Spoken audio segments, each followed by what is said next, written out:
अस्सलाम वालेकुम students, welcome to my YouTube channel easy solutions of mathematics. आज की वीडियो का हमारा टॉपिक है parametric change in objective coefficients.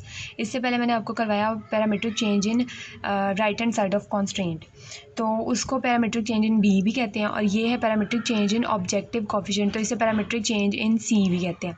इसका अब क्या है, उसके अंदर हम लोगों ने देखा था कि हमारा यहाँ पे कॉन्स्ट्रेंट की राइट हैंड साइड पे हमारे पास चेंज आता था कोई टी की फॉर्म में, लेकिन यहाँ पे हमारा जी में चेंज आएगा। जब भी आपको parametric change in objective coefficient का क्वेश्चन आएगा तो वो इस तरह से आएगा कि उसके अंदर जी के अंदर चेंजिंग होगी। तो सबसे पहले हमने क्वेश्चन को जो है ना स्टैंडर्ड फॉर्म में कन्वर्ट करना है। हमने क्वेश्चन को सबसे पहले स्टैंडर्ड फॉर्म में कन्वर्ट कर लिया, इसको बेसिक वेरिएबल्स ऐड करवा के, लेस में था तो सारे ऐड करवा दिए। उसके बाद हमारे पास जो जी है उसमें यहाँ तक तो हमारे पास गिवन है। उसके बाद जो हमने बेसिक वेरिएबल्स ऐड करवाए हैं वो हमारे पास जी के अंदर ज़ाहिर है ज़ीरो ही होंगे, तो वो जी के अंदर हमारे पास ज़ीरो है। उसके बाद हमने क्या करना है, हमने प्रॉब्लम के अंदर T is equal to T not is equal to zero put कर देना है, यानी कि टी जहाँ जहाँ पे टी होगा उसको हमने ज़ीरो पुट कर देना है प्रॉब्लम के अंदर। इस प्रॉब्लम के अंदर हम लोगों ने ज़ीरो पुट कर लिया तो ये हमारे पास रिड्यूस फॉर्म बन जाएगी। ये तकरीबन वही फॉर्म बनी है जो पिछले क्वेश्चन की बनी थी, मैंने आपको करवाया था।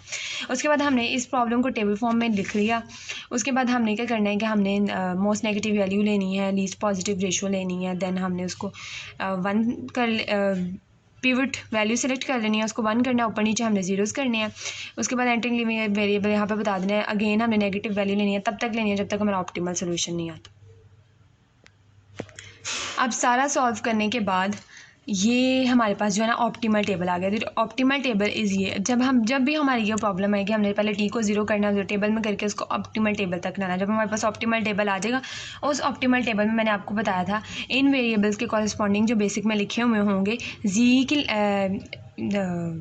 कॉलम वाइज ये वाले बेसिक वेरिएबल्स कॉरस्पॉन्डिंग तो ये तो हैं ही, ये वाले बेसिक वेरिएबल्स जो हैं इनमें जी वाले के अलावा नीचे वाले जो जितनी भी यहाँ तक वैल्यू होगी उसको हम बी नॉट इनवर्स लेंगे, जैसे हमने पैरामीट्रिक चेंज इन बी में किया था। ये सारा हमारे पास बी नॉट इनवर्स हो जाएगा। उसमें हम लोगों ने लिख देना है कि पहली लाइन किसके कॉरस्पॉन्डिंग थी, दूसरी किसके कॉरस्पॉन्डिंग थी और तीसरी किसके थी। ये ज़रूरी नहीं है, ये वैसे मैंने चीज़ इसलिए लिखवाई थी क्योंकि मैं आपको समझा रही हूँ ताकि आप लोगों को समझ आ जाएगी, और ये चीज़ अब हमें बाद में आगे जाके समझने में ज़रा आसानी रहे। वैसे नीट वर्क में जब आपकी प्रैक्टिस हो जाएगी ना तो आपको लिखने की ज़रूरत नहीं, आपको देख के पता चल जाएगा। उसके बाद हम लोगों ने क्या करना है, जी coefficients of non basic variables x1, x4 and x5। अब हम लोग कैसे जीज निकालते हैं, जो बेसिक में जो वेरिएबल्स यहाँ पे लिखे होते हैं उनके अलावा जो बचते हैं हम उनके जीज निकालते हैं। अब x2 यहाँ पे है, x3 है, x6 है। अब यहाँ पे x1, x4 और x5 नहीं है तो हम उनके जीज निकालेंगे।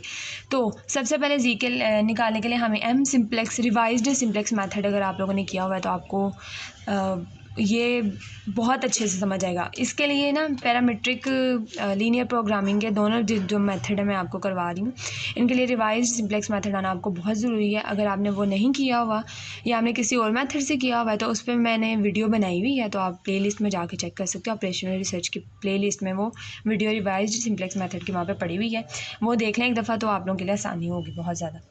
अब x1, x4 और x5 उसके लिए हमें सबसे पहले m चाहिए। m का फॉर्मूला हमारे पास होता है C B not into B not inverse. B not inverse तो हमारा ये वाला आ गया। सी बी नॉट में हमारे पास कौन से आएंगे वेरिएबल्स, यहाँ पे x2, x3 और x6 हैं, क्योंकि ये हमारा बी नॉट इनवर्स इसके कॉरस्पॉन्डिंग है। तो हमने इसी के कॉरस्पॉन्डिंग ऑब्जेक्टिव फंक्शन में x2, x3 और x6 के कोएफिशिएंट्स उठा के इसके अंदर लिखने हैं। गिवन प्रॉब्लम में ऑब्जेक्टिव फंक्शन ये है हमारे पास, इसके अंदर जो पहली वैल्यू है हमारे पास c1 है, दूसरी वैल्यू जो हमारे पास c2 है, तीसरी वैल्यू हमारे पास c3 है। तो हम लोगों को c2, c3 यानी x2, x3 और x6 के कोएफिशिएंट चाहिए। तो c2, c3 और x6 का मैंने आपको यहाँ पर बताया था हमारे पास 0 होगा, तो हमने उसके कोएफिशिएंट्स उठा के सी बी नॉट में लिख देने हैं। क्योंकि आइट्रेशन नंबर 0 चल रही है, मतलब इनिशियल आइट्रेशन है, तो हमने बी नॉट इनवर्स और सी बी नॉट वगैरह सारे किए। अब ये हमने लिख दिए उसके कोएफिशिएंट्स उठा के, ये x2 का कोएफिशिएंट जी में से, ये x3 का कोएफिशिएंट जी में से और ये x6 का कोएफिशिएंट जी में से, और ये टेबल में से हम लोगों ने इसकी वैल्यूज़ उठा ली हैं बी नॉट इनवर्स की। इन दोनों को मल्टीप्लाई करवाना है। अब हमने मल्टीप्लाई आप लोग करवा लेंगे, ये देखिए मैंने एक्सप्लेन्ड फॉर्म में किया हुआ है। ये हमारे पास m आ जाएगा। उसके बाद हमने z1 निकालना है, फिर Z4 और फिर Z5 निकाला है, तो Z1 minus C1 into MP1, Z की जगह पे MP1 माइनस C1 आ जाएगा। M की वैल्यू ये है हमारे पास, P1 की वैल्यू हमारे पास ये और माइनस C1 हमारे पास ये है। C1 क्या है हमारे पास, ऑब्जेक्टिव फंक्शन में x1 का कोफिशिएंट जो है वो 3 माइनस 2t है, तो वो हम लिख देंगे यहाँ पे। गिवन प्रॉब्लम के अंदर हमारे पास तीनों कॉन्स्ट्रेंट के अंदर x1 के जितने भी कोफिशिएंट होंगे वो हमारे पास P1 होगा, यानी कि यहाँ पे x1 का कोफिशिएंट 1 है, यहाँ पे 3 है, यहाँ पे 1 है, तो P हमारे पास क्या होगा 1 3 1, जैसे कि हमने इसके अंदर लिखा है P जो है हमारा 1 3 1 है यहाँ पे P1। उसके बाद अगर हम इसी तरह P2 की बात करें तो वो P2 हमारे पास 2, यहाँ पे x2 का कोई कोफिशिएंट नहीं है तो मतलब 0 है x2, तो 2 0 और यहाँ पे 4 है तो 2 0 4 हो जाएगा। और इस तरह 3 की बात करें तो 1 2 और यहाँ पे नहीं है तो 0 1 2 0। इसी तरह अगर हम x4 की तरफ चलें तो यहाँ पे सिर्फ पहली कॉन्स्टेंट के अंदर हमारे पास x4 है, यहाँ पे 1 है, यहाँ पे भी नहीं है, यहाँ पे भी नहीं है, तो 0 0 1 0 0 आ जाएगा। इसी तरह 5 के लिए देखें तो पहले में भी 0, दूसरे में 1, तीसरे में भी 0। C1 हमारे पास क्या होगा 3 माइनस 2t, ये हमारे पास C1 है। तो पीज़ भी मैंने आपको बता दिया, पहले मैं डिटेल में एक्सप्लेन कर चुकी हूँ, ये रिवाइज सिंप्लेक्स में पैरामीट्रिक चेंज इन B में भी कर चुके हैं, मैंने दोबारा बता दिया आपको। M की जगह पे M की वैल्यू, P1 की जगह पे P1 की वैल्यू, C1 की जगह पे उसकी वैल्यू, सारों को मल्टीप्लाई करके सिंप्लीफिकेशन करनी है, आप लोग खुद करेंगे, यहाँ तक हमारे पास ये वैल्यू आ जाएगी। देन हमने Z4 के लिए करना है MP4 माइनस C4, यहाँ पे हमारे पास M की वैल्यू यही है वही रहेगी, और P4 मैंने आपको बताया कि 1 0 0 आ जाएगा। हमारे पास x4 के कोफिशिएंट्स जो हैं वो पहली कॉन्स्टेंट में सिर्फ x4, तो वहाँ से 1 और नीचे से 2 0 आ जाए।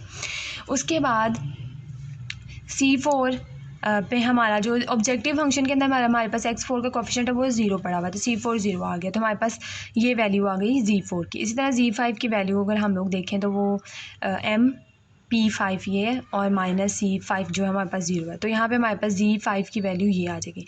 देखें तीनों वैल्यूज़ पॉजिटिव हैं, तीनों वैल्यूज़ पॉजिटिव है, ग्रेटर दैन इक्वल टू 0। अगर हम इनको रखें भी ना तो t की वैल्यू ये हमें देंगे तो नेगेटिव, लेकिन आप लोगों ने सिंपल सीधा सीधा हमें देख के पता चल रहा है कि हम लोग पॉजिटिव वैल्यू जो है वो टीम की इतनी नहीं लेते। अगर कहीं पे नेगेटिव आता है ना तो हम वहाँ से t की वैल्यू निकाल लेते हैं, लेकिन ये वैल्यू भी पॉजिटिव है, ये वैल्यू भी पॉजिटिव है, ये वैल्यू भी पॉजिटिव है। Since all conditions are satisfied for all t greater than equal to 0, सारे t's पॉजिटिव हैं, तो so the current optimal solution is valid for all values of t। तो हमने क्वेश्चन वहीं पे स्टॉप कर देना, जहाँ पे भी हमारा t जो है वो पॉजिटिव हो जाएगा हमने वहाँ पे स्टॉप कर देना है। उसके बाद हम लोगों ने क्या करना होता है, टेबल बनाना होता है, जिससे हम लोगों ने B में parametric change in right hand side of constant में बनाया था।